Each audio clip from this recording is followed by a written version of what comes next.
Ya. Biasanya mau wawancara mengantar anak mau ke Cakung. Oh. Mau ada wawancara. Ya, mudah-mudahan selamat. Syukran ya. Jazakallah. Hati-hati jalan. Yang minta banyak doa ya pada dia. Saya bikin lagi hujan, kelamaan, gaji itu. Saat loko. Udah yang ada di rumah, di teras ya. Kalau hujan juga nggak usah.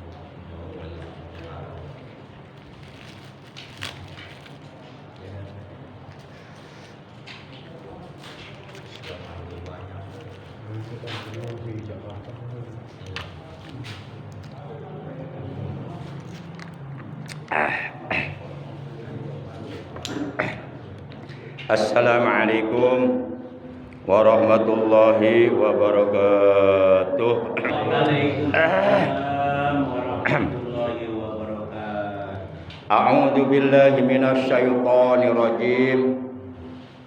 Bismillahirrahmanirrahim.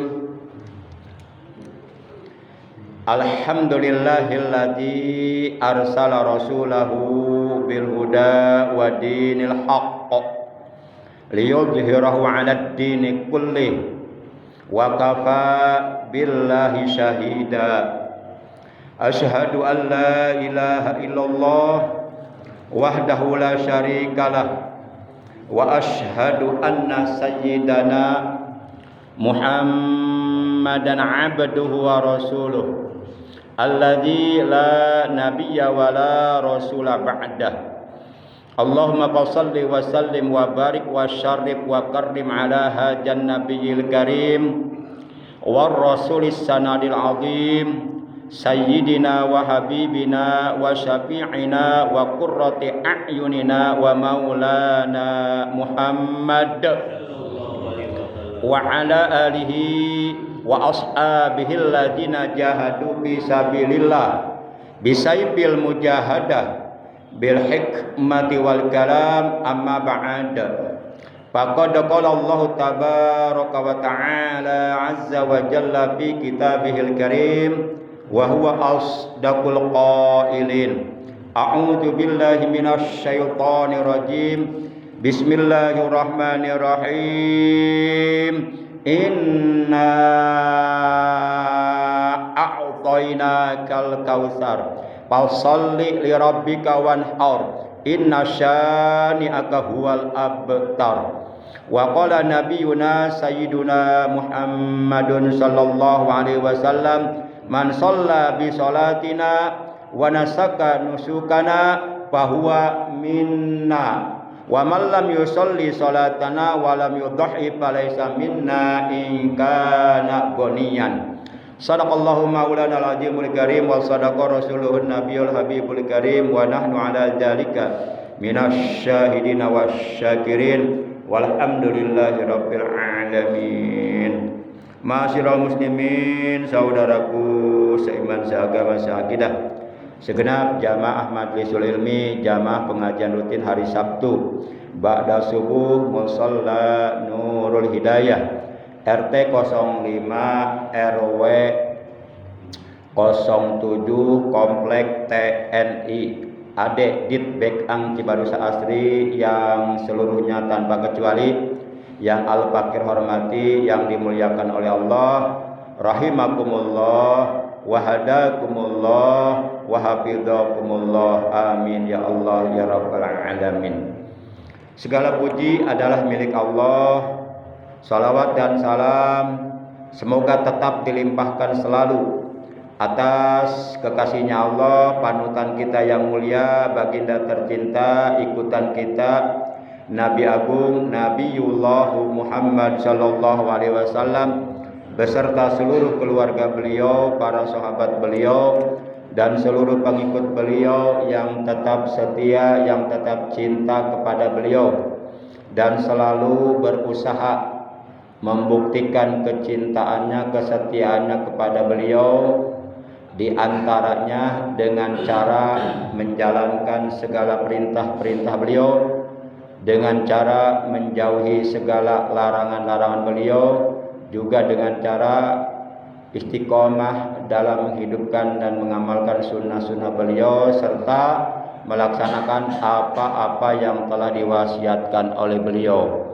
Di antaranya wasiat beliau kepada kita adalah usikum bitaqwallahi azza wa jalla wasam'i wa ta'ah.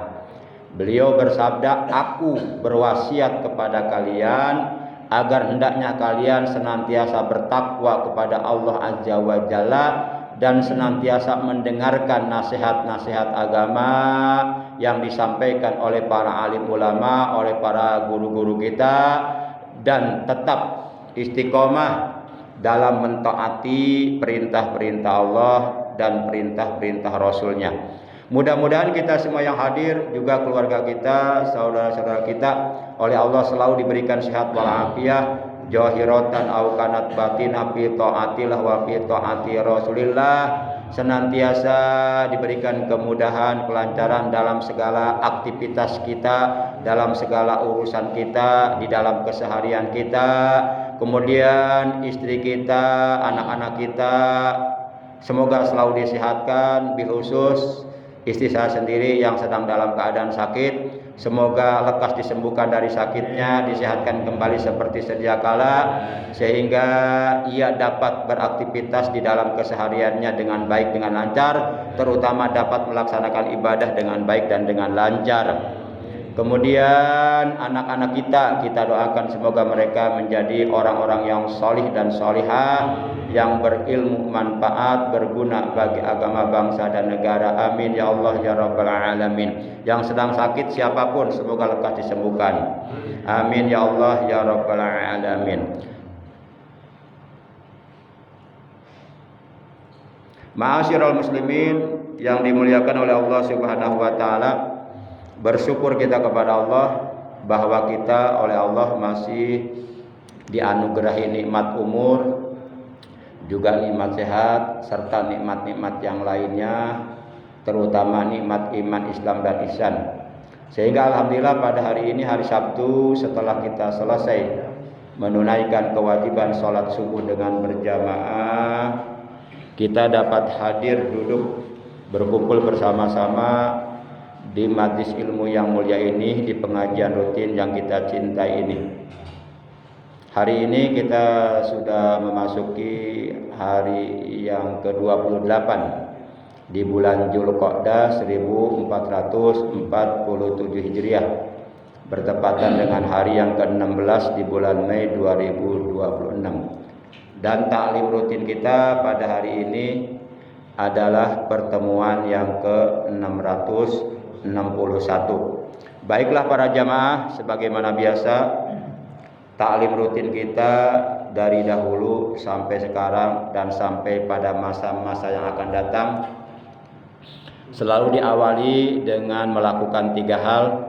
Yang pertama, dengan membaca Ummul Kitab Suratul Fatihah yang pahalanya kita hadiahkan untuk seluruh ahli kubur keluarga kita, juga untuk seluruh ahli kubur yang telah ikut berpartisipasi, ikut andil, ikut bersedekah, berinfak dalam terwujudnya mushola Nurul Hidayah ini. Kemudian kita bersolawat kepada kekasihnya Allah walaupun singkat, sebagai tanda cinta kita kepada beliau. Dan yang ketiga, kita mengistiqomahkan zikir jalalah yang pahalanya dari seluruh bacaan tersebut kita niatkan di dalam hati kita masing-masing, pahalanya kita hadiahkan untuk seluruh ahli kubur keluarga kita yang memang mereka di alam kubur senantiasa menanti, menunggu doa-doa dari keluarganya, dari saudaranya, dari anak-anaknya. Bitil kaniyatil Fatihah. A'udzu billahi minasyaitonir rajim. Bismillahirrahmanirrahim. Alhamdulillahi rabbil alamin. Arrahmanir rahim. Maliki yaumiddin. Iyyaka na'budu wa iyyaka nasta'in. Ihdinas siratal mustaqim. Siratal ladzina an'amta 'alaihim ghairil maghdubi 'alaihim waladdallin. رب اغفر لنا ولوالدينا آمين يا رب بالمصطفى بلغ مقاصدنا واغفر لنا ما مضى يا واسع الكرم واغفر لنا ما مضى يا واسع الكرم هو الحبيب الذي ترجى شفاعته هو الحبيب الذي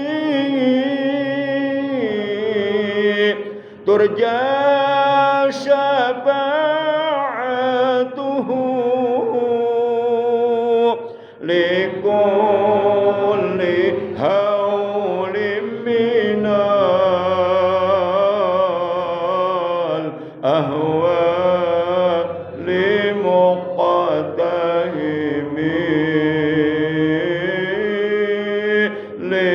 لكل هول من الأهوال مقتحم يا رب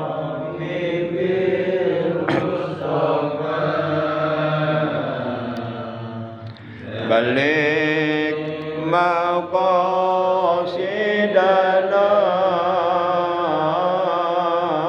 واغفر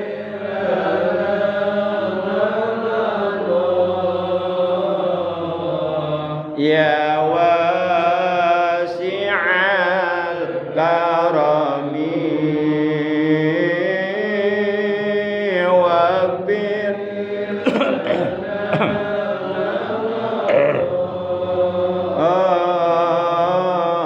يا واسع الكرم اللهم صل وسلم وبارك عليه وعلى اله وصحبه بسم الله الرحمن الرحيم لا إله إلا الله الموجود في كل زمان لا المعبود في كل مكان لا إله إلا الله المذكور بكل لسان لا إله إلا الله المعروف بالإحسان لا إله إلا الله كل يوم هو بشأن لا إله إلا الله الأمان الأمان من زوال الإيمان ومن فتنة الشيطان يا قديم الإحسان كم لك علينا من إحسان إحسانك القديم يا حنان يا منان يا رحيم يا رحمن يا غفور يا غفار اغفر لنا وارحمنا وأنت خير الراحمين وصلى الله على سيدنا محمد وعلى آله وصحبه وسلم والحمد لله رب العالمين Ma'asyiral muslimin rahimakumullah. Pada taklim pertemuan yang ke-660 2 minggu yang lalu, kita sempat membahas mengenai udhiyah atau mengenai taudhiyah, yakni mengenai kurban. Dan insya Allah pada taklim pertemuan yang ke-661 pagi hari ini kita akan melanjutkan masih membahas mengenai kurban. Oleh karena kurang lebih sekitar 12 hari lagi kita akan sampai di suatu hari di mana di hari itu orang-orang yang beriman, baik laki-laki maupun wanita, tua maupun muda, mereka diperintahkan oleh Allah untuk berkurban. Terutama mereka yang sudah mempunyai kemampuan secara finansial, mempunyai kemampuan untuk membeli seekor hewan kurban, maka mereka wajib berkurban. Di mana perintah berkurban ini berlaku sepanjang tahun sampai hari kiamat tiba, yaitu pada setiap tanggal 10 Zulhijjah dan 3 hari sesudahnya yang disebut ayyamut tasyrik, hari-hari tasyrik. Hari-hari masih dibolehkan untuk menyembelih hewan kurban, yaitu tanggal 11, 12, 13 Zulhijjah sampai pada tanggal 13 Zulhijjah ketika matahari sudah terbenam, maka waktu untuk menyembelih hewan kurban sudah habis. Para jamaah yang dimuliakan oleh Allah Subhanahu wa taala. Dan insya Allah materi taklim tentang kurban pada pagi hari ini yang akan kita bahas adalah mengenai sebuah pertanyaan yang mungkin pertanyaan ini banyak ditanyakan orang. Pertanyaannya adalah, apakah boleh membagikan daging kurban kepada orang non-muslim? Tentu kita butuh jawaban yang akurat, yakni jawaban yang berdasarkan dalil agama, bukan jawaban berdasarkan akal pikiran kita sendiri. Kalau umpama permasalahan agama jawabannya berdasarkan akal pikiran masing-masing, itu repot nantinya, bisa kacau.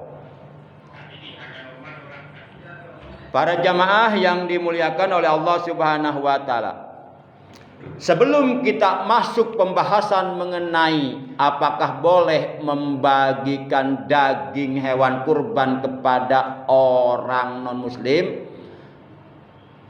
berangkat dari keterangan sebuah hadis bahwa baginda kita yang mulia tercinta, Nabi Agung kekasihnya Allah, Nabi besar Muhammad sallallahu alaihi wasallam, beliau telah bersabda, "Man shalla bi sholatina wa nasaka nusukana bahwa minna wa man lam yusolli salatana wa lam yudhi falaisa minna in kana goniyan."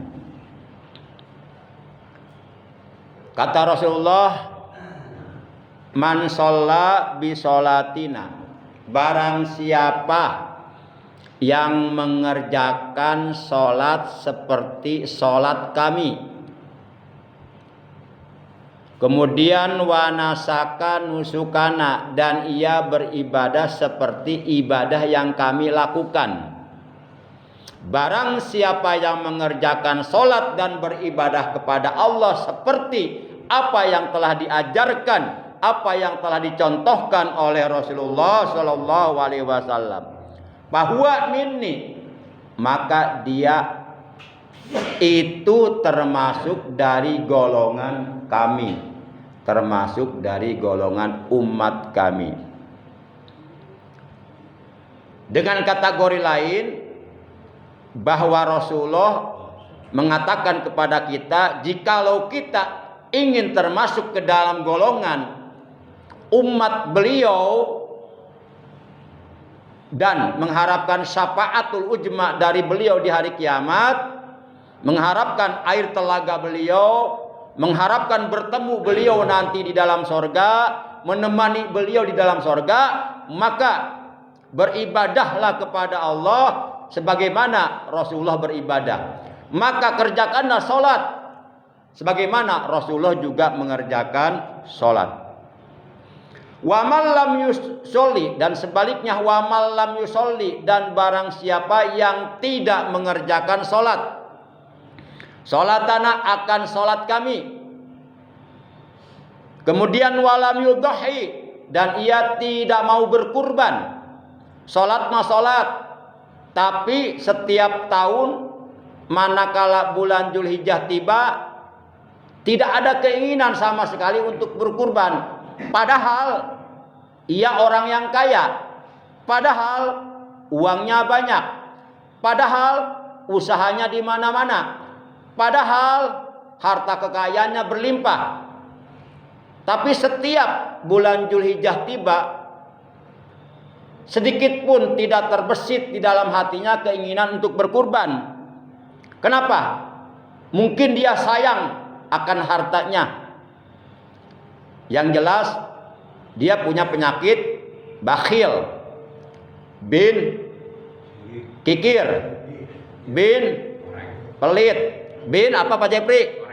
Koret, bin medit, bin kumet, bin buntut, bukan buntut sapi, buntut gasiran. Kalau kata orang Cibarusah, merecet koneng. Naon sian merecet koneng? Cap jahe mereke hese. Padahal ya orang kaya. Bagi orang yang kaya yang banyak hartanya itu setiap tahun diperintahkan untuk berkurban. Ingkana gonian, jikalau adalah ia terbukti gonian orang yang kaya. Jadi orang yang kaya raya, banyak hartanya, banyak usahanya, banyak duitnya, bro dipantau, bro dijuru, ngalayah di tengah imah, uang banyak berlipat-lipat, rumah mewah, gedung bertingkat, mobilnya banyak serba mengkilat, bahkan istrinya pun 4, wah luar biasa. Tapi setiap tahun tidak pernah ada keinginan dalam hatinya untuk berkurban. Artinya orang tersebut tidak punya perhatian, tidak punya kepedulian kepada saudara-saudaranya yang hidupnya dalam kemelaratan, yang hidupnya dalam kemiskinan, yang hidupnya dalam kekurangan. Orang tersebut tidak ada keinginan untuk menggembirakan para fakir miskin di hari raya kurban dengan memberikan daging kurban kepada mereka. Sebagaimana mereka para fakir miskin digembirakan di hari raya dengan diberi zakat fitrah dan zakat mal. Tapi keinginan itu tidak muncul dalam hatinya. Oleh karena tadi punya penyakit bakhil. Itu kalau mau piara penyakit jangan penyakit bakhil. Kira-kira penyakit apa yang bagus dipelihara ya? Kantong kering. Ada nggak penyakit yang bagus dipelihara? Penyakit apa kira-kira? Mabok. Penyakit mabok. Mabok pengen ngaji. Mabok pengen tahajud. Kalau nggak tahajud sakit badannya. Kalau nggak ngaji meriang badannya. Dibawa ngaji sembuh. Nah kalau penyakitnya seperti ini bagus nih. Para jamaah yang dimuliakan oleh Allah Subhanahu wa taala. Bahkan dalam hadis yang lainnya beliau pernah mengatakan man wajada lahu sa'atan falam yudahi fala yaqrabanna musallana. Barang siapa yang mempunyai kemampuan untuk berkurban akan tetapi ia tidak ada keinginan sama sekali untuk berkurban, maka janganlah sekali-kali ia menghampiri, mendekati tempat sholat kami. Itu kata Rasulullah sallallahu alaihi wasallam. Sehingga beliau mengatakan umatku yang baik-baik yudhuna, mereka senantiasa berkurban. Sedangkan umatku yang pelit-pelit mereka tidak mau berkurban.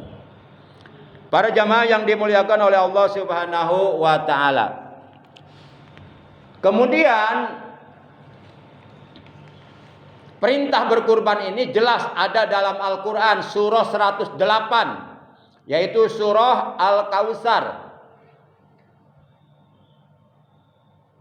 Ayat yang kedua, kata Allah, "Fasholli li rabbika wanhar." Maka dirikanlah salat karena Tuhanmu, wanhar, dan berkurbanlah kamu. Hewan seperti kambing, domba, sapi atau kerbau atau unta yang kita kurbankan di jalan Allah sebagai ibadah untuk mendekatkan diri kepada Allah, sebagai manifestasi bukti rasa cinta kita kepada Allah dan kepedulian kita terhadap sesama saudara kita seagama yang hidupnya dalam kekurangan. Itu hewan-hewan yang telah kita kurbankan kelak nanti di hari kiamat, manakala kita oleh Allah dibangkitkan dari kuburan kita pada hari di mana seluruh yang telah meninggal dunia oleh Allah akan dihidupkan kembali, akan dibangkitkan, lalu kemudian mereka dihalau, digiring, dikumpulkan di padang mahsyar untuk dihisab amalnya. Nah, itu hewan kurban itu akan ada di atas, di tepi kuburan kita, berbentuk kendaraan yang sangat indah dari surga yang siap membawa orang tersebut untuk berangkat ke sorga. Para jamaah, makanya kata Nabi, "Azimu dhahayakum fa innaha 'ala sirati matayakum." Besarkanlah hewan kurbanmu, karena sesungguhnya hewan kurban itu kelak akan menjadi kendaraan bagimu melintas di atas sirat menuju ke dalam sorga. Jadi untuk menuju ke sorga itu harus lewat sirat, lewat jembatan gawat darurat. Yang menurut keterangan dari Abu Sa'id Al-Khudri, jadi sifat-sifat jembatan itu sangat kecil, lebih kecil daripada kecilnya rambut di belah 7, sangat tajam, lebih tajam daripada tajamnya pedang yang paling tajam, katakanlah pedang naga puspa milik Arya Kamandanu. Apal Arya Kamandanu musuhnya Arya Dwi Pangga. Itu jembatan itu melintang di atas kobaran api neraka. Yang kedua, telapak kakinya tergelincir, pasti jatuhnya ke neraka itu. Dan tidak ada seorang pun yang mampu untuk menolongnya. Nah, itu akan kita alami nanti. Enggak percaya, tunggu aja tanggal mainnya. Tapi kalau orang Islam enggak percaya adanya sirat, itu murtad. Karena meyakini kebenaran adanya sirat termasuk bagian daripada beriman kepada hari kiamat. Karena itu proses menuju hari kiamat. Para jamaah yang dimuliakan oleh Allah Subhanahu wa taala. Jadi pertanyaannya adalah, bolehkah hukumnya membagikan daging kurban kepada orang non-muslim? Ini bahasanya halus, non-muslim. Non-muslim itu kalau bahasa Quran kafir. Bahasa Quran tuh. Di Quran enggak ada non-muslim, artinya kafir. Innalladzina kafaru min ahlil kitabi wal musyrikina fi nari jahannam khalidina fiha ulaika hum syarrul bariyah. Sesungguhnya orang-orang yang kafir dari golongan ahli kitab dan orang-orang yang syirik kepada Allah, menyekutukan Allah, fi nari jahannam, mereka akan ditempatkan di neraka jahanam, khalidina fiha, mereka kekal di dalamnya. Ulaika hum syarrul bariyah, mereka lah seburuk-buruknya makhluk. Ya, pokoknya selain Islam, selain beragama Islam, itu disebutnya non-muslim.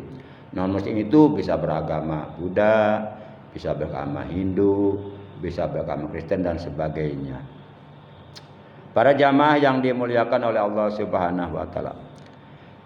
Nah, mengenai hukum membagikan daging kurban kepada orang non-muslim, sebahagian besar para ulama berpendapat bahwa hukumnya haram secara mutlak. Hukumnya haram secara mutlak. Keterangannya terdapat di dalam kitab Nihayatul Muhtaj ila Syarhil Minhaj, juz yang ke-8 halaman 141. Mu'alif pengarangnya Syekh Samsuddin Ar-Romli. Di dalam kitab tersebut telah dijelaskan seandainya seseorang itu berkurban an goirihi, dari selain dirinya, maksudnya ia berkorban untuk orang lain. Jadi kita boleh berkurban atas nama orang lain, boleh. Saya berkurban atas nama anak saya almarhum Anu bin Anu. Awir tadda, atau ia sudah murtad, keluar dari agama Islam. Pala ya juju, maka sekali-kali tidak boleh lahu baginya opo al aklu, memakan minha, dari daging hewan kurban tersebut. Nah, ini keterangan ada dalam kitab Nihayatul Muhtaj halaman 141. Pengarangnya Syekh Samsuddin Ar-Romli. Jadi laudoha an ghairihi awir tadda fala yajuju lahul aklu minha. Seandainya seseorang berkurban untuk orang lain atau ia sudah murtad, maka baginya diharamkan memakan dari daging hewan kurban tersebut. Nah, orang yang murtad aja nih, umpama ada orang sudah murtad tapi ia berkurban. Nah, orang tersebut diharamkan makan daging kurbannya walaupun kurban sunnah, apalagi kurban najar. Itu yang notabene yang berkurbannya dirinya sendiri. Namun oleh karena ia sudah murtad, berkurban dalam keadaan murtad, maka ia diharamkan memakan daging hewan kurbannya. Itu yang notabene yang diharamkan memakan daging kurbannya itu si pelaku kurbannya, sahibul kurbannya, apalagi orang lain yang non muslim gitu kan. Kama la yajuju, sebagaimana tidak bolehnya it'amu kafirin, makanan orang kafir, minha, daripadanya, mutlakon, secara mutlak, wa yukhaju min jalika, dan dari sebab tersebut dapat kita pahami imtina'u i'ta'il fakiri wal muhda ilaihi min hasyai'an lil kafir ijil qasadu minha irtifaqul muslimina bil akli li annaha dhiyafahullahu lahum falam yajuj lahum tamkinu ghairihim minhu, lakin fil majmu'i anna muqtadal madhabil jawazu.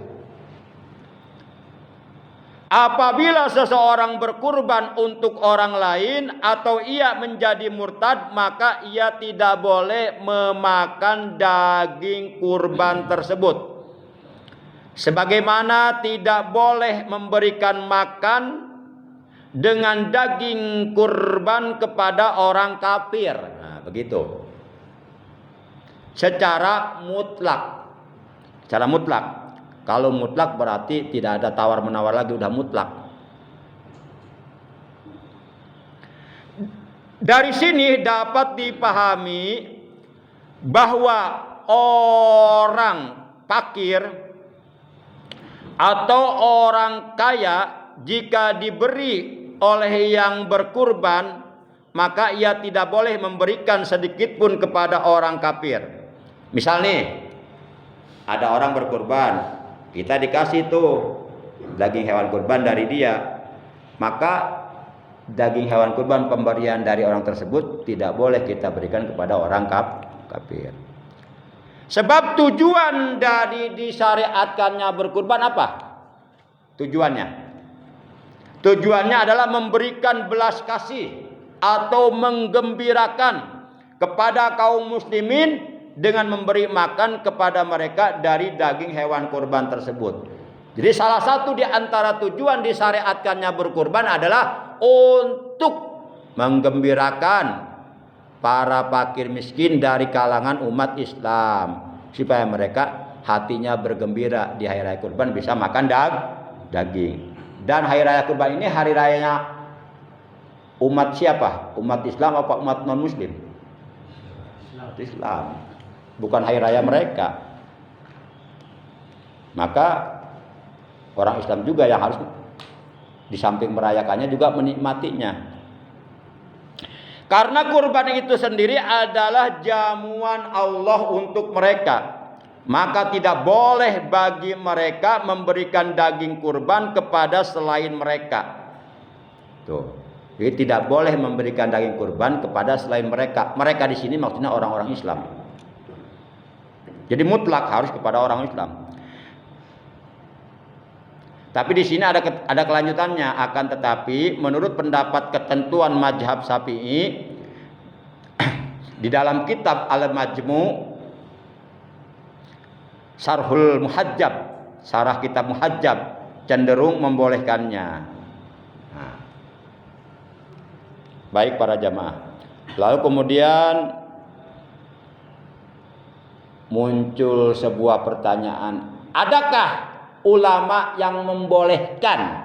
Kalau tadi kan udah jelas ya, hukumnya haram secara mutlak memberikan daging hewan kurban kepada orang non muslim.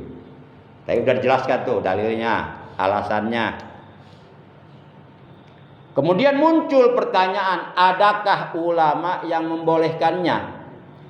Adakah ulama yang membolehkan, yang berpendapat bahwa boleh hukumnya membagikan daging hewan kurban kepada non muslim? Ada enggak? Ada enggak ulamanya? Itu kan baru cenderung membolehkannya. Ada ulamanya. Siapa namanya? Syekh Hasan Basri, sama Abu Saur, sama Ashabur Ra'i, sama kelompok rasionalisme. Ada yang membolehkan. Tapi walaupun mereka berpendapat bahwa boleh membagikan daging hewan kurban kepada non muslim, tapi kata mereka dengan syarat, ada syaratnya, nggak sembarangan, pakai syarat, nggak sembarangan, pakai syarat. Kalau syaratnya terpenuhi, baru boleh. Kalau syaratnya tidak terpenuhi, berarti tidak boleh. Kalau pakai syarat. Adapun para ulama yang menghalalkan atau yang membolehkan dengan syarat, itu pun keterangannya ada, terdapat dalam kitab Al-Mughni.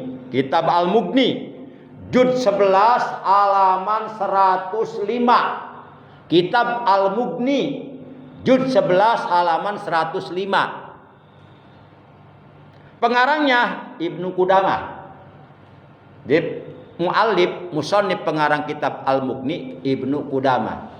Nah, di dalam kitab Al-Mughni juz 11 halaman 105 diterangkan paslun, bermula ini itu pasol.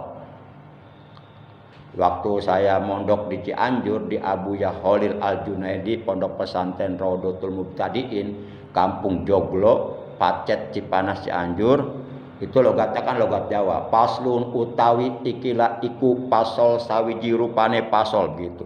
Waya juju lan wenang. Opo ayut ima yenta masih akan mangan gitu kan. Baik. Wa yajuju ayyut imamin hakafiron. Wa yajuju dan boleh hukumnya. Opo ayyut ima memberi makan. Minha dari daging hewan kurban tersebut kafiron kepada orang kafir. Nah ini keterangan ada dalam kitab Al-Mughni Ibnu Qudamah juz 11 halaman 105. Nah ini ulama yang membolehkan. Wa bihaja qala Al-Hasanu wa Abu Saurin wa ashabur ai. Dan terhadap pendapat tersebut berkata Syekh Al-Hasan dan Syekh Abu Saur dan ashabur ai, kelompok rasionalis. Wa qala Malik dan berkata Imam Malik. Imam Malik gurunya Imam Syafi'i. Ghairuhum ahabbu ilaina. Selain orang-orang non-muslim, selain orang-orang kafir, kata Imam Malik, ahabbu ilaina, lebih aku sukai untuk diberikan daging hewan kurban daripada daging hewan kurban tersebut diberikan kepada orang-orang non-muslim, kata Imam Malik tuh. Ini kata-kata beliau kira-kira mengandung indikasi mengharamkan enggak? Kata Imam Malik, aku lebih suka daging hewan kurban itu diberikan kepada orang-orang Islam daripada diberikan kepada orang-orang kafir. Nah kalimat seperti ini di dalamnya mengandung indikasi mengharamkan tidak? Tidak. Karena kalimatnya lebih suka. Ada sukanya. Iya. Lebih. Jadi berarti boleh memberikan daging hewan kurban kepada orang non-muslim. Tapi alangkah baiknya, lebih bagus, aku lebih suka diberikan kepada orang Islam, gitu bahasanya. Jangan sampai orang non-muslim dibagi daging kurban, orang Islam kagak. Nah, itu salah besar itu. Emang acara mereka, emang hari raya mereka. Jangan sampai begitu, makanya jangan sampai salah kaprah. Wa kariha Malikun dan Imam Malik berpendapat bahwa hukumnya makruh. Ini pendapat Imam Malik nih, membagikan daging hewan kurban kepada orang non muslim. Kata Imam Malik makruh. Tidak sampai mengharamkan beliau. Imam Malik gurunya Imam Syafi'i. Imam mazhab ada 4. Yang paling sepuh siapa? Imam Hanafi. Kemudian di bawah Imam Hanafi Imam Malik. Kemudian di bawah Imam Malik Imam Syafi'i. Dan yang paling muda Imam Ahmad bin Hambal. Imam Hambali itu muridnya Imam Syafi'i. Ini 4 mazhab ini, orang-orang berilmu semua ini. Insyaallah. Wallaisu dan Imam Al-Lais. Nasrani memberikan daging hewan kurban kepada orang Nasrani. Jildal udhiyati kulit kurban. Walana anau ta'amun lahu akluhu. Karena bagi kami di sini maksudnya siapa? Tadi tuh Syekh Al-Hasan, Syekh Abu Saur dan ashabur ra'i. Mereka mengatakan walana, karena sesungguhnya bagi kami anahu, sesungguhnya daging hewan kurban itu ta'amun makanan biasa, lahu baginya opo akluhu memakannya seperti sedekah yang lainnya gitu. Mereka memandangi seperti itu, makanya mereka membolehkan. Seperti kita sedekah biasa aja kepada orang lain gitu kan. Pajaja maka boleh atau wenang opo it'amuhu, memberikan makan dari daging hewan kurban tersebut lidhimmi kepada orang kafir jimmi. Nah ini syaratnya. Jadi para ulama yang membolehkan memberikan daging hewan kurban kepada orang non muslim garis miring orang kafir adalah kafirnya kafir jimmi. Kafir jimmi itu orang kafir yang tidak memusuhi Islam, yang tidak benci kepada Islam. Mereka hidup bertetangga dengan orang-orang Islam dan mereka bersikap baik kepada orang-orang Islam. Itu kafir jimmi. Mereka hidup di bawah perlindungan pemerintahan umat Islam dan mereka taat mengikuti aturan Islam. Nah itu syaratnya. Kafirnya kafir jimmi, bukan kafir muharib, bukan kafir harbi. Contoh kafir harbi seperti Israel, itu kafir harbi itu. Orang yang benar-benar luar biasa bencinya kepada Islam, bahkan ingin menghabiskan umat Islam di Palestina. Nah, itu jangan dikasih daging kurban. Ngapain dikasih? Kejauhan. Para jamaah yang dimuliakan oleh Allah Subhanahu wa taala. Itu syaratnya. Kasairi tuhami, sebagaimana gitu makanan-makanan yang lainnya. Wali annahu shadaqatun tatawuin. Wali annahu, karena sesungguhnya daging hewan kurban itu shadaqatun tatawuin, shadaqatu tatawuin, shadaqah sunnah. Pajaja, maka boleh opo it'amuha, memberikan daging hewan kurban, memberikan makan daging hewan kurban azimiyah kepada orang kafir zimmi. Ini syarat yang kedua. Jadi syaratnya yang kedua, kurbannya bukan kurban wajib, kurban sunnah. Kalau kurbannya kurban wajib, tetap hukumnya haram memberikan daging hewan kurban kepada non muslim. Kalau kurbannya kurban wajib. Kurban wajib itu seperti kurban yang dinajarkan. Kurban yang dinajarkan, jangankan orang kafir dikasih daging dari hewan kurban tersebut, yang kurbannya sendiri aja nggak boleh makan. Kalau kurbannya kurban yang dinajarkan.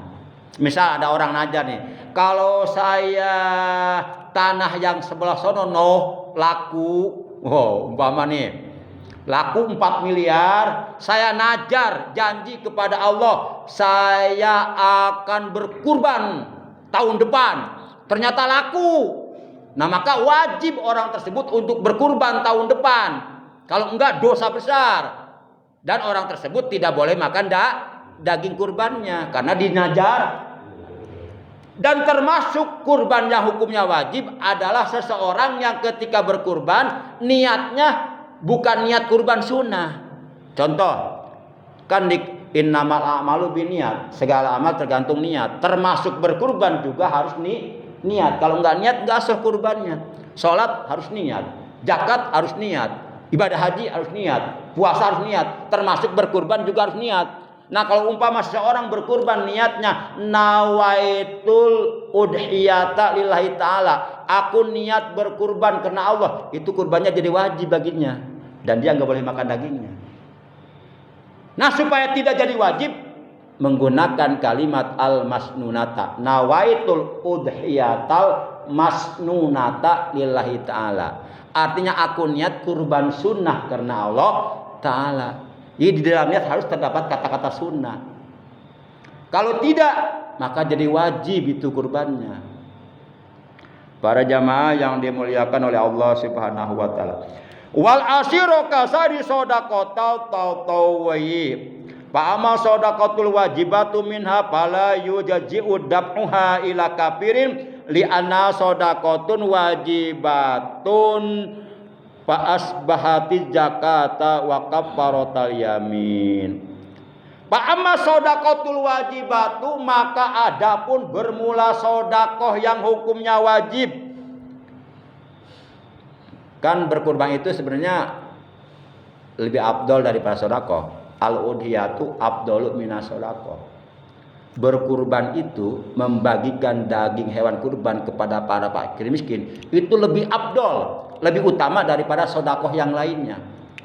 Berarti sedekah yang paling terafdol adalah dengan cara berkurban, gitu maksudnya. Nah, berkurban yang hukumnya wajib minha daripadanya pala yujaji'u, maka tidak cukup opo dapuha memberikannya ila kafirin kepada orang kafir. Li'anha, karena sesungguhnya kurban tersebut shadaqatun wajibatun, sedekah wajib, kurban wajib. Jadi kurban wajib itu haram daging hewan kurbannya diberikan kepada orang kafir. Sebagaimana haramnya memberikan zakat, baik zakat fitrah, zakat mal kepada orang Pernah ada tuh ketua DKM Masjid Miftahul Jannah, Perumahan Mekarsari Permai Cilengsi, yang saya ngisi taklim situ. Pernah nanya, boleh enggak hasil pengumpulan zakat fitrah, zakat mal diberikan kepada kafir? Ya enggak boleh, kata saya. Enggak boleh. Itu kan zakat fitrah zakat mal wajib. Nggak boleh sama dengan kurban wajib. Nggak boleh, kecuali sedekah biasa yang hukumnya bukan wajib, boleh. Orang kafir dikasih sedekah biasa boleh. Gitu. Wa kafaratul yamin seperti kafarah sumpah. Kafaratul yamin itu pun wajib. Nah, jadi kesimpulannya, walaupun ada beberapa ulama di antaranya Syekh Abdul Hasan, Syekh Abu Saur dan Ashabur Ra'i, para kelompok rasionalis, mereka berpendapat bahwa boleh hukumnya daging hewan kurban diberikan kepada orang kafir, tapi dengan syarat. Syaratnya ada berapa? Ada 2. 1, kurbannya kurban sunnah, bukan kurban wajib. Kalau kurban wajib nggak boleh, haram secara mutlak. 2, orang kafirnya bukan orang kafir harbi, tapi kafir jimi yang tidak memusuhi Islam. Bahkan yang diharapkan dia akan masuk Islam. Nggak boleh itu untuk narik-narik gitu. Gitu. Kira-kira dapat pahami nggak ya? Insya Allah ya. Ya. Itu kalau umpama ada yang nanya gitu, ada nggak ulama yang boleh? Ya ada itu. Kalau umpama ditanyakan, tapi kalau nggak ditanyakan nggak usah dijawab ya, nggak nanya. Itu ya. Para jamaah yang dimuliakan oleh Allah Subhanahu wa taala. Kemudian selanjutnya, apakah boleh hukumnya menjual daging kurban atau menjual kulit dari hewan kurban? Tentu jawabannya adalah tidak boleh atau haram. Jadi haram hukumnya menjual daging hewan kurban atau menjual kulit hewan kurban. Makanya ketika kita mau memberi kepada si penjaga yang menyembelih hewan kurban, itu jangan sebagai upah. Oh, itu si penjaga kasih kepalanya sama pahanya sama kulitnya. Itu jatahnya, kepala, paha, kulit sebagai upah dia menyembelih. Nggak boleh, itu haram. Nggak boleh. Tapi kalau mutlak memberi dan kebetulan si penjaga juga dia berhak menerima daging hewan kurban, itu halal. Tapi kalau sebagai upah nggak boleh. Kenapa? Kalau sebagai upah tidak boleh, hukumnya haram. Karena itu sama aja seakan-akan si penjagal menjual tenaga dibayar dengan kepala sapi kurban. Sama begitu ibaratnya. Sama aja jual beli itu. Jual beli tenaga, jual beli jasa. Nah, nggak boleh. Para jamaah yang dimuliakan oleh Allah Subhanahu wa taala.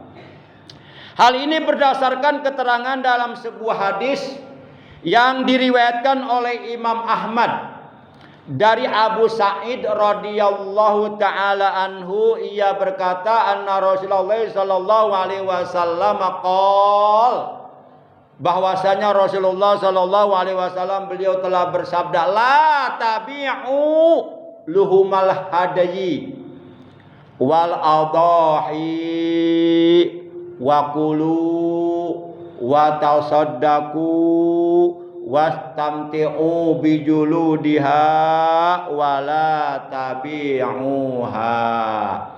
Rawahu Ahmad. Hadis riwayat Imam Ahmad. Rasulullah bersabda, la tabi'u, janganlah sekali-kali kalian menjual luhumal haji. Yang pertama, kita dilarang menjual denda haji. Itu kan jamaah haji kalau melakukan pelanggaran ketika melakukan ibadah haji, itu kena denda. Dendanya apa? Menyembelih seekor kambing. Nah, itu juga nggak boleh dijual. Daging denda haji itu haram dijual, harus diberikan. Yang kedua, wal adahi, dan janganlah sekali-kali kalian menjual daging hewan kurban. Kemudian kata Nabi, wakulu, makanlah. Artinya sahibul kurban, orang yang berkurban, sepanjang kurbannya bukan kurban ajar, dia dibolehkan untuk memakan dari daging hewan yang ia kurbankan, dengan syarat tidak melebihi sepertiga. Jangan kurban seekor sapi dia minta setengahnya. Nggak boleh. Nggak boleh lebih dari sepertiga. Kemudian watasodaku, dan sodakohkanlah oleh kalian daging hewan kurban itu kepada siapa? Kepada orang-orang Islam, terutama yang hidupnya fakir miskin, sebagaimana firman Allah dalam Al-Quran surah Al-Hajj ayat 28. Apa kata Allah? Wa'atimul ba'isal fakir, berilah makan dengan daging hewan tersebut orang-orang fakir yang hidupnya susah. Jangan sampai yang kaya dikasih, yang fakir nggak dikasih, itu nggak boleh, dosa itu. Jadi ada skala prioritas. Walaupun orang kaya boleh menerima pembagian daging hewan kurban, tapi ada skala prioritas. Utamakan dulu yang fakir, yang miskin. Kalau ada lebihnya baru orang kaya. Boleh orang kaya juga boleh. Kemudian wastamti'u bijuludiha, dan ambillah manfaat dari kulit daging hewan kurban tersebut. Jadi kulitnya dimanfaatkan, dibikin buat bikin beduk, atau bikin sendal, atau bikin bungkus Quran, atau bikin sajadah. Dimanfaatkan kulitnya tuh. Kalau ada yang mau gitu.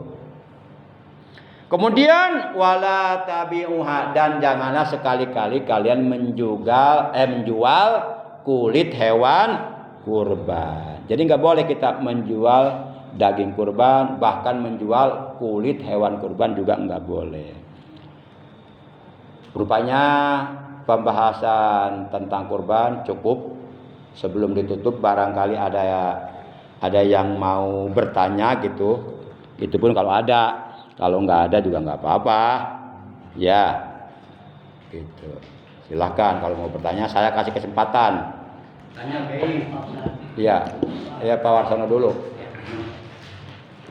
Yang dekat dulu sebelum yang jauh. Apabila ada yang udah dapat jatah daging korban, terus daging korban itu dijual, bagaimana? Oh iya. Baik, ini pertanyaan sangat bagus nih. Kayaknya si penanya ada rencana kalau dapat daging hewan kurban dijual. Bercanda. Udah saya dapat jatah daging hewan kurban ini 5 kilo, jual sekilonya 100.000, 200.000 lumayan.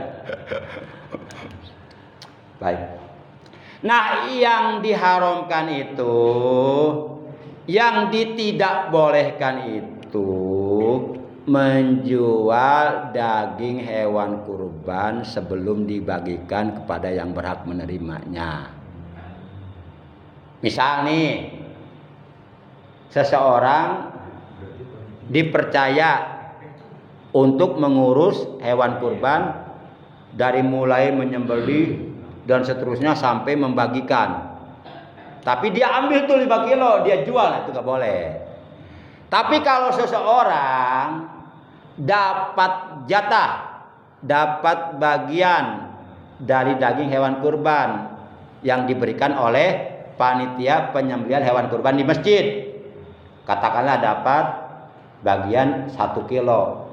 Kemudian, saya daging kurang begitu doyan nih, atau nggak ada yang masaknya nih, istri nggak ada lagi sakit, saya nggak bisa masak daging nih, atau repot lah pokoknya dengan berbagai macam alasan lah. Saya jual aja deh, nanti uangnya buat saya nanti makan di warteg. Nah itu boleh Pak, karena itu udah mutlak milik kita, udah mutlak milik kita, terserah kita mau dimakan ke, mau dijual ke, asal jangan dibuang, nggak boleh, jangan dibuang. Karena itu mah udah mutlak milik pribadi kita. Kita dikasih sama panitia penyembelihan hewan kurban. Dan kita lebih membutuhkan uang. Dan kebetulan memang nggak ada yang masaknya, gitu Pak. Ya. Jadi Pak Warsono ada rencana mau seperti itu? Dia menerima. Oh dapat. Menerima, baru menjual dia beli. Pak, silakan Abah Sulam. Kadang dia bertetanggaan baik gitu ya. Iya. Terus sewaktu-waktu dia memberikan makanan kepada kita, orang Nasrani ini, itu boleh kita makan atau tidak? Oh iya. Hukumnya bagaimana? Iya. Sepanjang makanan yang ia berikan ke kita ditinjau secara hukum agama halal, tidak mengandung lemak babi, halal Pak, boleh.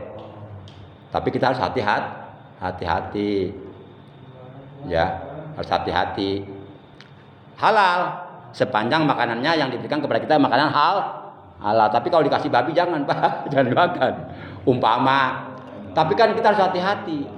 Apalagi makanan yang diberikan oleh orang tersebut makanan hasil dia masak sendiri di rumahnya. Sementara dia di rumahnya ada anjing.